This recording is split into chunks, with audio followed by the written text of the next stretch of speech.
Hello, Hi, how are you? I am fine. You look happy today. Yes, I am very happy. That is nice. How are you? I am good too. What is your name?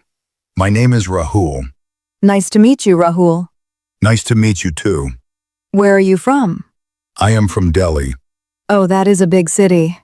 Yes, it is very busy. Do you live alone? No, I live with my family. That sounds nice. Yes, I feel safe with them. I live alone. Do you feel scared sometimes? Yes, at night I feel scared. That is normal. I hear small sounds.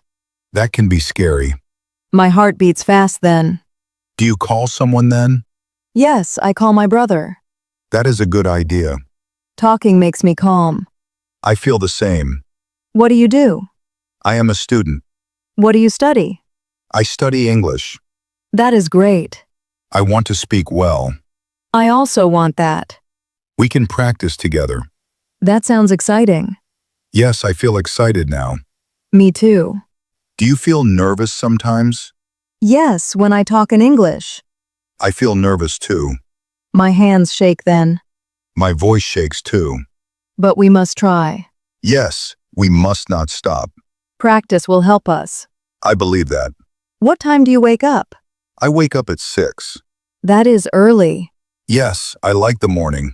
I wake up at 8. You sleep a lot. Yes, I love sleep. That made me laugh. I like making people smile. That is very kind. Thank you. What do you eat in the morning? I eat bread and eggs. That sounds healthy. What about you? I eat fruit and milk. That is also good. Do you go to work daily? Yes, I go every day. Do you like your job? Sometimes yes, sometimes no. That sounds honest. Today I feel tired. Did you sleep less? Yes, I slept very late. That is bad for health. I feel weak now. You should rest today. I will try. Do not take stress. Stress makes me scared. It makes me confused too. My mind stops working then. Mine also. Talking helps me feel better. Me too. I feel light now. That is relief. Yes, big relief. Thank you for talking with me. Thank you too. I feel less scared now. I feel happy now. Let us meet again tomorrow. Yes, we will practice again. I feel excited already. Me too. I feel ready. Take care. You take care too. Goodbye. Goodbye. If you found this helpful, like the video, subscribe to the channel, and practice with us every day.